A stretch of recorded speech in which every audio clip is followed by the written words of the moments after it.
Shit. Fuck. Shit fuck.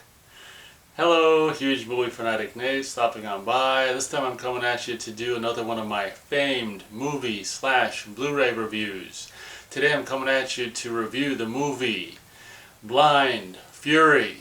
A movie that came out I think in the summer of 1990, and then I'm going to be reviewing the Mill Creek triple feature from 2016, I think. 2016, the Payback Time triple feature featuring Blind Fury, Silent Rage, and White Line Fever. This may very well be the only Blu-ray presentation of Blind Fury at this time, which is kind of sad, but at the same time I was very delighted to see the quality of it, so it's really not that big of a deal. Obviously, as with all my movie/Blu-ray reviews, I'll talk about the movie and then I'll talk about the Blu-ray presentation. I just got this at Menards of all places for $5, and it's just like $5 for a triple feature on Blu-ray. And incidentally, I don't think I'd ever seen Silent Rage, or I know I haven't seen White Line Fever. So this is really a great, a great deal for me, because it's got a movie that I really like, Blind Fury, and then a couple movies I haven't seen with a couple of guys that I like and stuff from the 80s and 70s and 80s and stuff. So for $5, it's pretty much a win-win. Before I start my review of the movie, I do want to mention that I did see this with my dad in the drive-in in the summer of 1990. I would imagine we didn't go to the theater to see this. I imagine we saw Total Recall, and this probably played after it. Back then, I don't know if they're doing triple features now. I don't remember if they did triple features then, but they did at least 2 movies then. And as I said, I'm pretty sure, it very well, I know we saw Total Recall at the drive-in, so it very well could have been Total Recall and then Blind Fury afterwards. And this is a movie that, obviously it isn't a movie that we really went to the theater to see on its own, but having seen it, after, Total Recall presumably or something like that at the drive-in, my dad and I were just like, wow, this is actually really, really cool. And before I start the review of the movie, I do want to showcase some of the Blind Fury. This is the original VHS from 1990.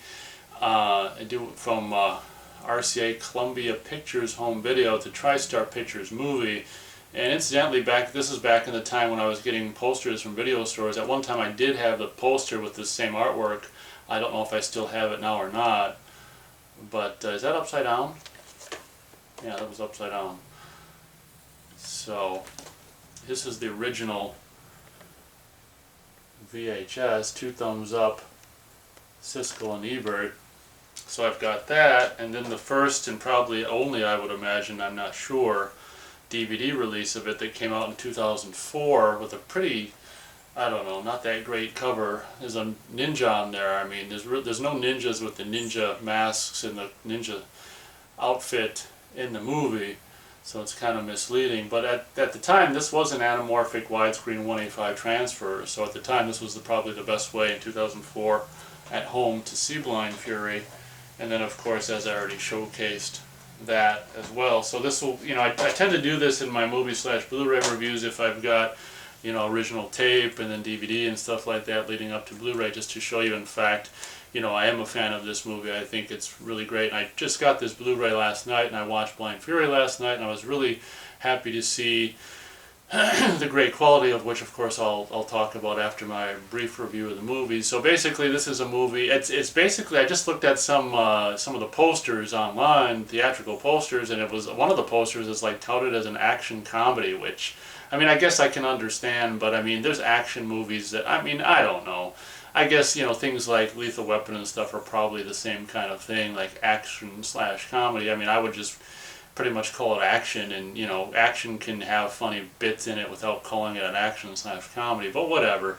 One of the posters, incidentally, I'll probably show you, is really kind of goofy. It makes it just look like a joke, but I mean, there's, I guess it is part comedy, so whatever. But I tend to like this poster here more. It's a little more serious, and I mean, the movie is a lot of seriousness in it, so I would, my ideal would be to, market it with the more serious image versus this kind of just whatever the hell this crap is. This guy with a smile just slicing everyone's weapons, all the shit or whatever.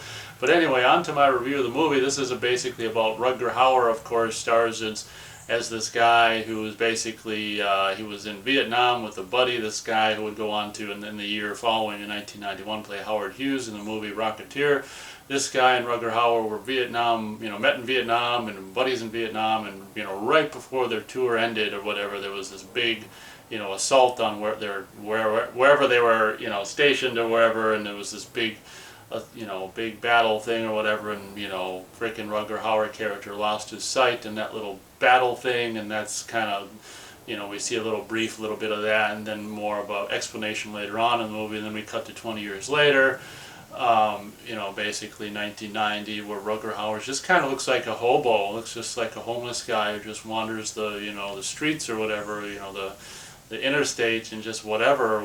I don't even remember. Oh, I think what he's doing is he's actually heading towards the house of he's on a trek to find his buddy, this guy who would go on to play Howard Hughes in Rocketeer. This guy, his buddy from Vietnam, I think he's on a trek to walk to his house and say, hey buddy, what's up or whatever. But what he would end up finding out is this guy, has since, he had a wife and a son. He has since, we don't even know why, this one goofy lady with those eyes. I'm assuming those are her real eyes, because those are her eyes in like every movie she's in. So I'm assuming those are her real eyes. I want to say her name is Meg Foster, who was, kind of like the evil corporate woman in Leviathan, and she'd go on to star in Oblivion, I think, a Full Moon movie and all this kind of stuff. And she plays, I don't know why they cast her as the mom, because she's better suited for that kind of role in Leviathan or, Oblivion, because of her eyes and her appearance and stuff. I don't know, just to have her be some boring mom just seems weird casting. But she isn't in the movie for very long. Basically, the guy, the father, the buddy of Rutger Hauer character, had a son and left his wife to go to Reno, Nevada and make drugs. And I don't know, at this point of the movie, this guy who's the bad guy, like the head baddie in this movie, is the guy from The Howling, that guy, and I think he was in Career Opportunities as well. Noble Willingham, I want to say. And he's this kingpin or whatever who's got who owes, I don't know, maybe someone even more scarier than him that we never see in the movie, drugs or whatever. So he's trying to, basically, he's blackmailing this guy to, I don't know, oh no, he doesn't blackmail him until he kidnaps his girlfriend and his son, but he's really trying to make this guy who's a chemist, the guy from Vietnam, the buddy of Rutger Hauer, make drugs or whatever. It's just this goofy, like, blue crystally powder or whatever, and it's just like, yeah, whatever. This he's just making, forced to make drugs by this kingpin guy who, as I said, seems like through some dialogue spoken, owes someone else money or someone else drugs or whatever. If I don't, deliver on this deal, we're dead or whatever. It's kind of funny to see the head honcho of a movie, the head kingpin guy, be also under threat. That's usually not the case. Usually in a movie like this, like the head bad guy is just, in all intents and purposes in the movie, that the head bad guy, he doesn't have anyone he's trying to, worried or afraid, or a deadline he's trying to meet or answer to. So that's kind of fun. A little bit of a change there. But that's the premise of this movie. And one thing I do want to mention also is this movie, and it's very refreshing, it's really, really short. It's 86 minutes, so of course with end credits, I mean, it's basically like an 80-minute movie or whatever, maybe 79, 80-minute movie, which, like I said in so many reviews past recently, that in these days of 2 plus, 2 hours, 2.5 hour movies, I mean, it's really refreshing to watch these older movies that are just like 86 minutes all said and done, credits and beginning and end credits. This is really just having revisited. I mean, I've always liked it, but having rewatched it, just last night, it's just like, wow, this is a really great movie that just knows what it is, doesn't, pretend to, doesn't think it's Terminator 2 or anything like that. It's just a really cool kind of an action, I guess you could call it action/comedy with some, whatever, just Eastern, whatever, swordplay, ninjutsu kind of stuff in it and stuff. So basically what happens is after, we see towards the beginning of this movie that after, Rutger Hauer got, like, exploded, got exploded by an explosion near his body or whatever, and I think he was found by Vietnamese, natives or whatever, and kind of rehabilitated. He was left for dead. He was presumed dead, like MIA. and he was like basically rehabilitated by, from what I can only gather or just assume, is like just Vietnamese, tribe, actual just Vietnamese tribal people or whatever. And that's kind of a cool, little thing to do in a movie, particularly being, North American made movie, actually showing like, oh, of course this is 20 years later, but showing like, oh, not every single living thing in Vietnam is bad. Of course, it's 20 years after that whole debacle or whatever, so they don't have to do the, whatever, just treat them like they're the worst thing on the planet anymore. But still, it's just kind of refreshing to see a tale of like the actual natives in Vietnam or whatever that actually took this wounded American soldier, and rehabilitated him, and basically, taught him some of this, whatever you want to call it, ninjutsu swordplay stuff, and being able to slice a piece of fruit, midair in like 2 slices, so he cuts it into fourths, and that kind of stuff. So we see a brief scene that just shows him rehabilitated, and we see like maybe 3 separate versions of his hair and his beard growing, so we can see time progression. And to be honest, he probably gets too good at this knife or the sword play in too quick a time, but whatever. It's a 80-something minute action comedy movie from 1990. It's not a real big deal. But then basically what I love about this movie is just so compact, and just gets the story told just without any hubbub, So briefly, before you know it, he's already at the door of his former buddy from Vietnam's, Howard Hughes guy, and sees that it's his ex-wife and his son. He meets them, and I think basically the bad guy's plan is to send his henchman, which is this guy from Raising Arizona. It's this Randall Tex Cobb, this kind of just, guy with the nose is about as wide as a football field, and just this mean, grimacing looking face bad guy. This poor kind of guy would only probably get cast as baddies, of course, because he's got one of those faces. He's not going to be a leading man anytime soon, you know what I mean? Unless you're doing a like Planet of the Apes. Anyway, never mind. So this guy, so basically, I think in order to get this bad guy who owes someone else drugs or whatever, has got a deadline. So I think in order to get this Howard Hughes guy to maybe go more quickly, he sends this Randall Tex Cobb to go kidnap maybe his ex-wife and son, to maybe have a little bit of more of an incentive for this guy to make these drugs quicker or whatever. And just by chance, what can I call this guy? Can I call this guy Nick Parker? So I'll say that's Rutger Hauer's character. So Nick happens to just be at the house of the ex-wife. I'm going way too long with this review. After this, I'll try to go a lot quicker. He just happens to be at the house of the ex-wife and the son when the bad guys, Randall Tex Cobb, arrive, and all this and that. And oh, incidentally, he's a blind man, and he's got this cane, and we find out early on in the movie, I don't think we find out until this scene that this is, really cool ninja sword, like in the, he pulls the cane apart, and it's actually the sword inside the cane, which is really cool, and just one of these straight ninja blades or whatever. And at this scene, there's, he basically the mom gets killed, which is kind of sad. He basically, the kid gets knocked out, and he takes the kid on the road, on the road with him after a little action scene in the house in which he defeats all these bad guys and sends Randall Tex Cobb character, running for his life or whatever. And I'll see you later, blind man. That butter knife ain't gonna stop no bullet. And he, smashes through the window to be seen again for another confrontation later on. And basically Nick, which is Rutger Hauer's character, takes the boy now, and who's waking up in his arms, and he's like, "Where's mom? I want to see mom." "Oh, you can't right now." And he kind of keeps it from him, for the kid, for a little bit while, that that the mom's dead or whatever. And it's, understandably so. You can't just have the kid wake up and say mom's dead, get used to it or whatever.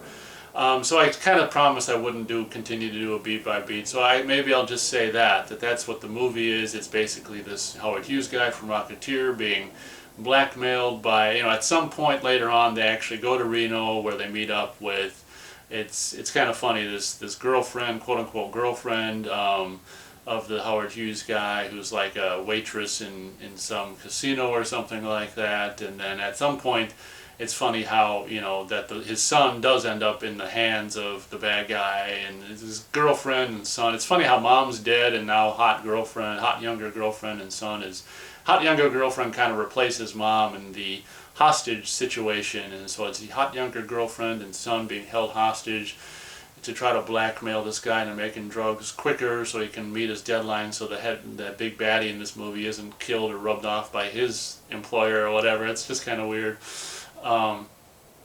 As I said, I think I already said, we never see this employer. It's just, we just see this, you know, Noble Willingham bad guy or whatever. And that's the basic premise of the movie, you know. And of course, this guy's got to, you know, this Nick guy's got to come to the rescue, and through the help of, you know, he ends up meeting up with the Howard Hughes guy, and he's like, oh my God, he, you know, for all this time, 20 years, I mean, he thought that Nick was dead, and no, he's not dead, rehabilitated by the Vietnamese natives and all this stuff. So yay, and those guys kind of band together towards the end of the movie, and of course it's kind of like you know, the let's band together, and through his whatever, through the what's his name, Howard Hughes guy's, you know-how in the chemistry lab, he makes some Molotov cocktails that are really explosive or whatever, and with gasoline mixed with, what did he say, laundry detergent or something like that. And so they go to the, you know, the kind of the James Bond bad guys hideout, the ski resort on the mountain or whatever, the ski lodge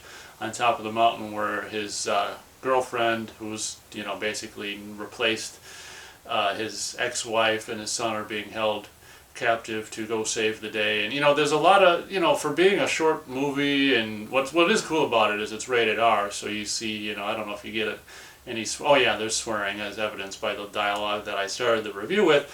You know, you saw, obviously, you get the good old American, you know, swearing, and, you know, no, I don't think there's any female nudity, unfortunately, but, you know, some of the violence, and, you know, not a whole lot of gore. You know, a guy's hand gets cut off by the blade or whatever, but I think that's about it. I mean, it's just, you know, it's, what's cool about it is it's, you know, not gratuitous gore or violence or whatever. It's just really cool kind of Eastern swordplay stuff. And if you're a fan of ninja movies, which I've been since, like, I was the age of 12, you know, you'll appreciate this movie and stuff. So maybe I'll just say that's what the movie is. Obviously, they win, you know, the bad guy is vanquished. Oh, before I end the movie review, I will say that it's really cool for us fans of, you know, some of the late 70s, early 80s movies, you know, like Revenge of the Ninja or so many other movies, Ninja 3. So the show Khashoggi, or however the hell you say his name, is actually at the very end of this movie as kind of the, you know how the bad guys always got this, you know, this henchman to show, you know, to fight the good guy or whatever. Well, in this movie, the legendary show Khashoggi is, I don't know if I'm pronouncing his name right or not, but that's how I'm going to pronounce it, he makes a brief appearance at the end as the guy the ultimate, you know, the ultimate person to come up against Nick and to test Nick's abilities as a blind swordsman or whatever. And before I end the review, I will say that there's this really cool scene where there's this, like, I don't know, dance room or whatever, and there's all these bad guys around him, and then, you know, Howard Hughes pulls the fuse and it goes all dark, and it's just like, now you're on my terms. Not that, I don't know how he knows that the lights went out, but whatever, it's a movie. But so obviously there's you know, this guy slays all these guys in the dark room, which is really kind of cool. And I will say, you know, the sword play and stuff that Rutger Hauer does, and or his stunt double or whatever, is really cool. You know, it's really cool kind of stuff. And every time I see, you know, this kind of sword play or ninjutsu kind of stuff, I really just kind of revert back to that 12-year-old who's just like, oh man, that's really cool, I want a sword. You know, every time I watch one of these, I want a sword, you know. In particular, that walking cane, that's really cool, with the sword incognito, you know. So that's really cool. But obviously the evil is vanquished, the heroes win. And what I will say about this movie is it does kind of, you got to give it props for ending. Instead of just this happy ending, it's kind of bittersweet, where now that the you know, Howard Hughes' dad is happily reunited with the young hot waitress, and son, that, you know, what Nick has kind of done his duty, and, you know, they're going to take a bus to somewhere or another. I don't know where they're going to go live happily ever after, but, you know, Nick drops his ticket and kind of just walks away, and the kid, of course, now calling this guy Uncle Nick is really all sad and just like, oh, screw you anyway. And there's this dinosaur thing that came into play at the beginning, towards the beginning of the movie, that comes into play towards the end. And it's actually a little bit of a tearjerker towards the end of the movie, I will admit. And of course, you know, the happy family, the hot young frickin' waitress, dad, you know, Howard Hughes and the son go off on the, you know, into the sunset on the bus, and of course, you know, Nick is just back on the road again. He's walking down the road again with his cane and cane sword. So that's my review of Blind Fury. I'm gonna go as high as, oh gosh, you know, tell you what, this is a really, really, really cool movie. I'm gonna go 3.5 stars out of 4 stars for Blind Fury. Like I say, ever since my dad and I first saw it at the drive-in, presumably most likely after watching Total Recall, we're just like, wow, this isn't ever a movie that we go out to the theater to see just for itself, but at the same time it's probably so better, you know, better than so many movies that we did go to the theater specifically to see. It was a really kind of one of those situations where it's just like, wow, you know, we wouldn't have necessarily, as I said so many times already, we wouldn't have saw this, you know, except for the fact that it was, you know, after at a drive-in double feature or triple feature with another movie or whatever. So it turned it out to be a really good movie, you know, in my opinion. So if you like swordplay kind of stuff, yeah, you know, and that kind of stuff, you probably will like it. Unfortunately, you know, even the original VHS does show, you know, kind of misleading in that it shows, you know, ninja imagery in the reflection of his glasses. There's no ninjas in this movie, or no ninja clothes, ninja mask wearing ninjas. So on to my review of the, and I only watched, incidentally, I just got this last night and I only watched, I don't mean to flip you off, I only watched Blind Fury so far, and I gotta tell you, you know, Mill Creek was really kind of crappy with DVDs, and, you know, hit or miss with DVD releases, but I gotta say, I don't know, you know, the majority of Mill Creek Blu-rays that I've seen you know, so far, I don't have a whole lot of them, but as you guys know, I think in 2016 or something like that, I reviewed the Blu-ray of, you know, their Blu-ray of Indian Summer, and I was just like, holy crap, you know, that was such a wonderfully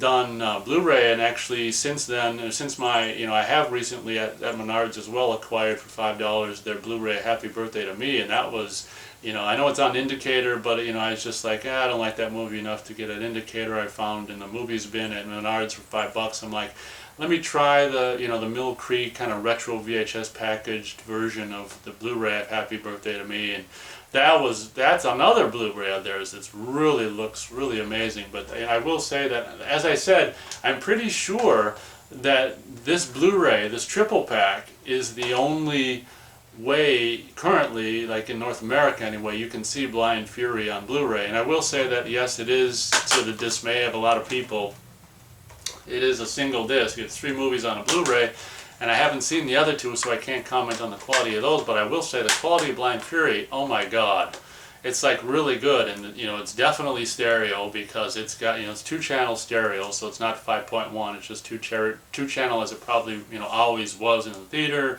on probably every video version as well, just 2-channel stereo. But I will say, I mean, it's very evident, you know, the left and right, and it's really, really great stereo, and it's probably in the day of what was called, I don't know if they say it on here, well, it does say Dolby Surround, but I was going to say it's probably one of those movies that's, you know, maybe ultra stereo. I can't confirm that or not, but regardless, it's just like your 2-channel stereo, but it's very, very well reproduced on here, and so many times just watching it on the TV with the 2-channel stereo setup, I mean, the right and left stuff is just so great, and it works really well. The image from the moment the movie started is just like so sharp. There's so many close-ups in this movie, primarily on like Rutger Hauer's face, because you got to see him, like, you know, tentatively, close-ups of him tentatively listening so he can, you know, strike or whatever.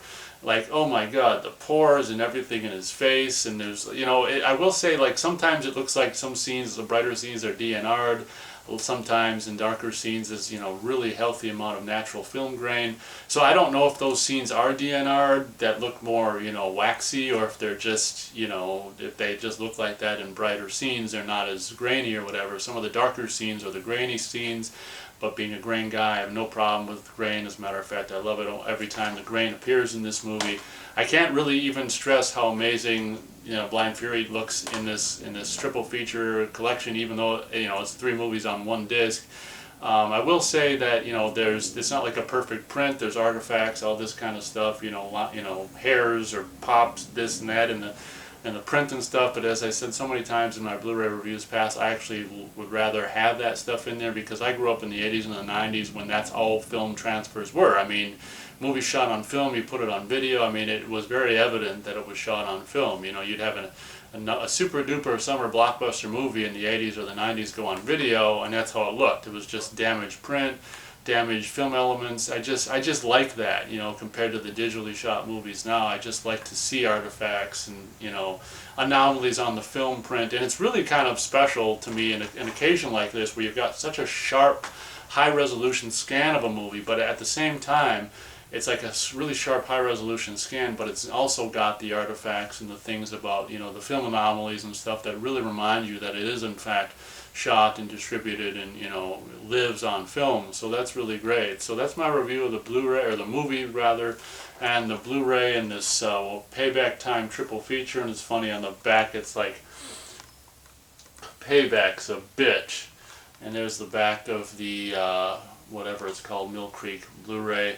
I'm excited. Yes, I'll probably, you know, watch Silent Rage, come back and review it, and then watch White Line Fever and come back and review it, because I'm excited to check those movies out, and also their transfers. I looked at the very opening of, like, the opening credits of Silent Rage, figuring that I've seen it or own it in a DVD or VHS, and I don't think I've seen it. I might own the tape, and maybe I've never watched it, but I don't think I've seen Silent Rage. It says science created him, now Chuck Norris must destroy him. So I mean, that doesn't sound very familiar to me at all. So I've probably never seen Silent Rage, and I know I haven't seen White Line Fever, so you can probably expect, as I already said, me to return to review, you know, the movie and how, you know, the movies and how the movies and how they look on this Blu-ray of those other titles as well. So thank you very much for watching this video, and as always, we'll catch you on the next one.